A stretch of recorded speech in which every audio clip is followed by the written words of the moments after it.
করে তারপর খাওয়ানো যাবে। অসুস্থ শিশুকে পূর্ণ বা গোটা ভিটামিন এ ক্যাপসুল খাওয়ানো যাবে না, তার পরিবর্তন হয়, সেই জন্য আমরা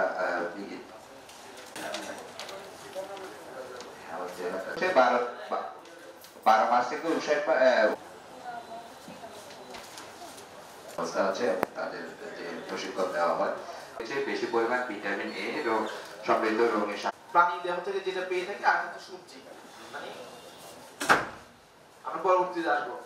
এই জন্য হচ্ছে ভিটামিন এ আমাদের এটা সবই পরে আসবে, একবার নিলে শরীরে 4 থেকে 6 মাস পর্যন্ত থাকে, যার কারণে আমরা বছরে 2 বার করি, যারা 6 মাস পুরো বছর কাবার। নেক্সট নোয়াখালী জেলার উপজেলা